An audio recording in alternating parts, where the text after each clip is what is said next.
नमस्कार दोस्तों, कैसे हैं आप सब। आप सभी का स्वागत है आपके अपने YouTube चैनल पर। और आज की हमारी कहानी शुरू करने से पहले जो भी चैनल पर पहली बार आए हैं या जिसने भी अभी तक चैनल को सब्सक्राइब नहीं किया है तो जल्दी से जाकर चैनल को सब्सक्राइब करें और घंटी का बटन दबाकर ऑल का आइकन जरूर प्रेस कर लें ताकि हमारी कहानियों की नोटिफिकेशन आप तक सबसे पहले पहुँचती रहे। तो चलिए शुरू करते हैं आज की एक और बेहतरीन कहानी। मैं घर से गुस्से में बड़बड़ाते हुए निकल आया था और बस स्टैंड की तरफ आगे बढ़ने लगा। मैं मन ही मन बड़बड़ा रहा था, पता नहीं कितने पैसे छुपा कर रखे, लेकिन मेरे लिए एक बाइक नहीं ले सकते।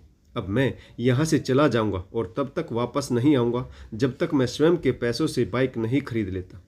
इतना सोच ही रहा था कि तभी मेरे पैर में मुझे कुछ चुभने का एहसास हुआ। नीचे देखा तो समझ आया कि जल्दबाजी में पापा के जूते पहन आया हूँ। उन जूतों में कील उभरी हुई थी जो मेरे पैर में बार बार घाव किए जा रही थी, लेकिन उस समय गुस्सा अधिक था तो मैं बड़बड़ाते हुए आगे बढ़ गया। एकाएक मुझे याद आया कि मैं पापा का पर्स भी साथ ले आया हूँ।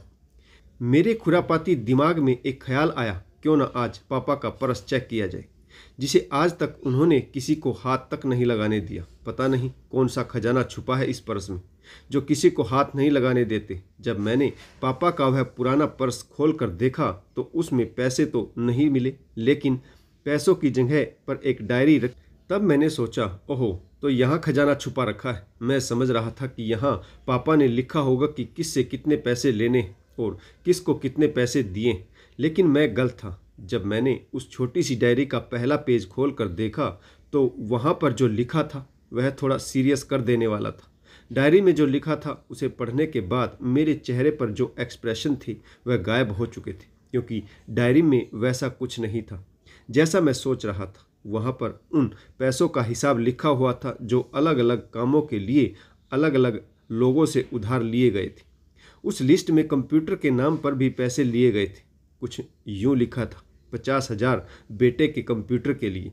यह वही कंप्यूटर था जिसे मैं आज तक यूज कर रहा था, लेकिन मुझे यह पता नहीं था उस कंप्यूटर को खरीदने के लिए पैसे कहाँ से आए थे। लेकिन आज पता चल रहा था।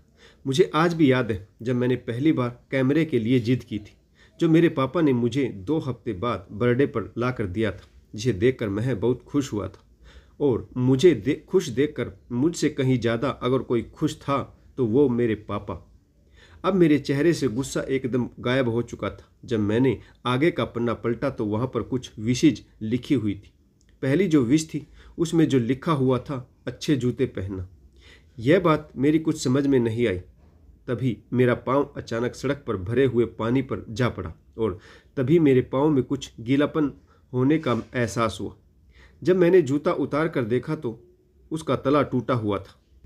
यह देखकर मुझे डायरी में लिखी हुई बातें याद आ गई। तभी मुझे माँ पापा की कही बातें भी याद आ रही थी कि कैसे माँ जब कहा करती थी पापा से, अब तो जूते पुराने हो गए, नए ले लीजिए, तो पापा अक्सर यह कहकर टाल दिया करते थे, जूते अभी और चलेंगे, अभी कुछ दिन पहले ही तो लिए थे।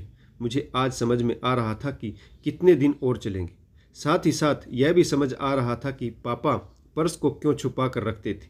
तभी उस डायरी को पढ़ते हुए बस स्टैंड पर पड़ी बेंच पर बैठ गया। अब उस डायरी का आखिरी पन्ना बचा हुआ था। उस पन्ने को जब मैंने पलट कर देखा तो वहाँ कल की डेट लिखी हुई थी। दिनांक के नीचे लिखा हुआ था 50,000 रुपये बाइक के लिए। बस इतना पढ़ा और दिमाग सन रह गया। अब मेरे मन में कोई गिला शिकवा नहीं बचा था, बस मेरी आंखों से आंसू चले आ रहे थे। मुझे आज तक नहीं पता तब मैं क्यों रोए जा रहा था। अब मैं जल्दी से घर की तरफ भागा, लेकिन जूतों की वह कील पाँव में अब तक घाव बनाने में कामयाब हो चुकी थी। मैंने जूतों को रास्ते में ही निकाल दिया और भागते लड़खड़ाते हुए घर पहुंचा, लेकिन पापा घर पर नहीं थी।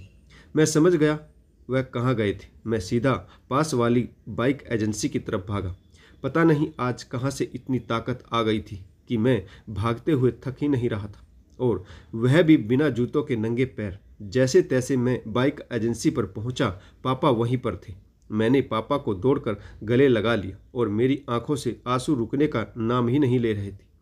पापा कुछ समझ नहीं पा रहे थे, आखिर हो क्या रहा है, मैं क्यों रो रहा हूँ। मैंने पापा से कहा, पापा मुझे मोटरसाइकिल नहीं चाहिए, आप अपने लिए जूते ले लीजिए।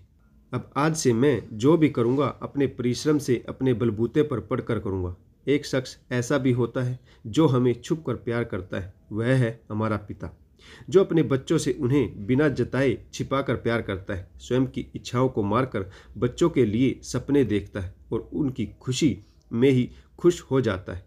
मुझे नहीं पता कि आप अपने पेरेंट्स का सम्मान करते हो या नहीं, लेकिन यदि आपके पास पेरेंट्स हैं तो आप बहुत किस्मत वाले हो, क्योंकि इस दुनिया में बहुत से लोगों को तो पेरेंट्स का प्यार भी नहीं मिलता। अंत में मैं यही कहना चाहूँगा कि आप माँ बाप की भावनाओं का सम्मान करें। दोस्तों, कहानी कैसी लगी कमेंट्स जरूर कीजिएगा। आशा करता हूँ कहानी जरूर पसंद आई होगी। तो इस कहानी में किस पात्र की भूमिका अच्छी रही और इस कहानी से आपको क्या सीख मिली, यह भी कमेंट्स करके जरूर बताइएगा। तो कहानी पढ़ने के लिए आप सभी का बहुत बहुत धन्यवाद। जय हिंद, वंदे मातरम, भारत माता की जय। जय जवान और जय किसान।